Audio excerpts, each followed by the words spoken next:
Welcome to the final part of Lesson 1. In the previous part of this lesson, we saw that there are primarily two processes for making polymer films commercially: film casting and film blowing. What I'd like to do to conclude this lesson is to look at these two processes in light of the mechanical properties of the finished product that's made. For the same polymer, we might perhaps naively expect there to be very little difference between the products resulting from these two processes, but as we'll see, this is not the case. So let's explore this a little further and find out why. So, in the last part of this lesson, we talked about extrusion-based operations, and we talked about the fact that you've got cast films and that you've got blown films. And at that point, we raised the question, well, why have you got two different processes for making what looks superficially like the same product, especially when you dig into it a bit more deeply, the cost of production isn't actually that much different between the two. So blown films are a little bit more expensive than cast films, but really price here is not the reason why you've got these two different operations. So why do these two different operations exist? So in order to start answering that question, let's look at the properties of the products that are made. So turning to cast films first, they tend to have a slightly greater optical clarity, if it's polyethylene for example. They tend to have quite reasonable puncture and tear resistance because these are often films that are, for example, wrapped around goods on pallets. They tend to deform plastically rather than elastically at relatively lower stresses, so you can actually stretch them round material on a pallet quite well because you stretch it, it deforms, and then it clings to the goods on a pallet. Okay, so that's cast films. What about blown films? Well, blown films tend to be slightly more opaque when you've got the same polymer, again, for example, like polyethylene. They have really excellent puncture and tear resistance. These are tough materials. And at the same stresses that your cast films might form plastically, the blown films tend to deform elastically. And so it takes a lot more stress to actually extend them and strain them in the first place. But when you do, they'll return more or less to their original shape again.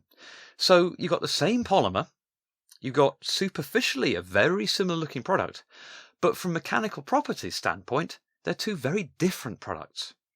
So why is this the case? In order to elucidate this, let's look at both processes in a little more detail. And let's start with film casting. So here on the whiteboard is my schematic diagram of a simple cast film line. There you've got your extruder, your chill roller, your stretch roller, and your haul-offs. And I'm going to define three different points on this line. The first point is at the die exit. The second point is at the chill roller or sometime after the chill roller. And the third point is at or around the stretch roller. And what I'm going to do to start with is think about the film velocity at these 3 points. So at point 1, where the material leaves the die, that is the slowest point at which the film is moving. The film accelerates between point 1 and point 2 and stretches in an extensional manner, and then it solidifies on the chill roller. Now, I mentioned in the previous part of this lesson that the stretch roller may be rotating at a higher velocity, angular velocity, than the chill roller, and so again the film is accelerated and stretched extensionally in the solid state between point 2 and point 3. All the stretch that happens is in the direction of motion of the film, and we call this the machine direction. We can think of it as the extrusion direction if you wish, but there's a lot more machinery surrounding these lines, so let's call it the machine direction. And so the product that's made has a lot of stretch in the machine direction. Now the net effect of this machine direction stretch is to align the polymer chains in that direction. So let's draw some very crude schematic diagrams of what the polymer chains might look like. So at point 1, you might have a relatively random kind of entangled mess of polymer chains. There will be some alignment here because the passage of the polymer through the die involves different shear rates and different extension rates, and that will affect the orientation of these chains. But there won't be necessarily a really dominant orientation direction unless we've specifically designed our die to do so.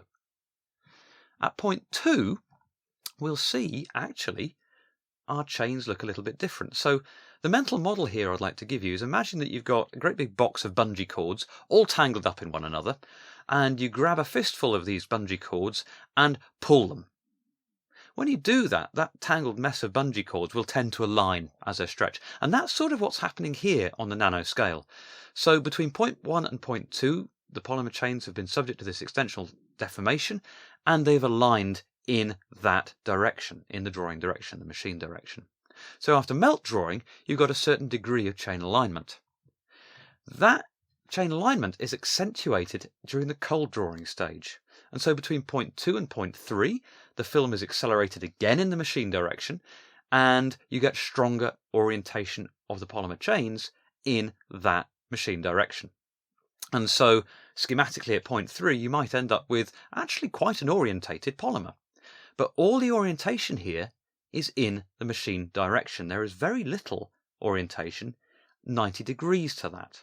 And so let's see how that affects the final properties of the film. So here we are on the board again, 0.1. We've got our material as it exits a die. As I said, there's some chain alignment due to shear and extension. We've got 0.2, and we've got a lot more orientation now in the machine direction. There I've highlighted those isolated regions of orientation where the chains have become ordered. We might call these crystalline zones. And then in 0.3, after the cold drawing stage, we've increased the level of orientation yet again, and there I've highlighted where all the chains are sort of parallel to one another in this diagrammatic form. So from 1 to 3, we've changed our orientation in the machine direction, and it's observed that higher degrees of chain alignment in a certain direction results in high tensile strength in that direction. And so for our very simple example here, we've got an increased tensile strength of our finished product in the machine direction. However, at 90 degrees to the machine direction, we haven't really done a great deal to alter or induce orientation. And so the tensile strength in the machine direction is going to be quite different to the tensile strength 90 degrees to that. We call this a transverse direction. So depending how we deform our cast film, it can be quite tensilely strong, or it can be only relatively strong in tension. If we're stretching in the machine direction, it's strong. If we're stretching in the transverse direction, 90 degrees to the machine direction, it isn't so strong. Okay, so this is starting to build up a picture about how processing affects structure and how structure affects properties. So with that in mind, let's have another look at film blowing. So again on the board, I've put my schematic diagram of the wonderful bubble making machine, the film blowing line. And let's think now about how this bubble deforms, and specifically how the diameters of that cylindrical tube that's blown up change. So again, I'm going to mark a few points on this line. So at point 1, we have our polymer emerging from our die in tubular form, and between point 1 and point 2, we're inflating it just like a party balloon. And if we look at a cross section of our product between point 1 and point 2, we might start off with a relatively low external diameter tube with relatively thick walls. And then we blow it up, we stretch this material circumferentially and end up with a far larger diameter, thin-walled tube. And again, if one thinks about blowing up a party balloon, they're quite small in diameter to start with and you can't really see through them. And you huff and you puff and you blow them up and they get quite large in diameter and fairly opaque because the walls at that point are really very, very thin. And so a lot of stretch has happened circumferentially. Then between point 2 and point 3, we're accelerating the film to the nip rollers. And so you've got axial stretch happening between point 2 and point 3. Now, let's, for the sake of completeness, think about this from a polymeric standpoint. Let's draw some cartoons of some polymer chains. So again, at point 1, at the die exit, we might expect there to be some orientation. There'll be a little bit because of the flow path of the polymer through the die and the zones of shear and extension that that polymer is subjected to. As the bubble is blown and you get that great big section of circumferential stretch, you're going to get chain alignment in the circumferential direction. And I've highlighted that in pink there. And if one looks at the random mess of chains that I've drawn, I've tried to illustrate there that there's some alignment of the chains in the up and down direction, the vertical direction, which I'm assuming is due to that circumferential stretch. So after the bubble's been inflated, it cools and gets cold drawn in the machine direction, and so we align polymer chains in the machine direction as well.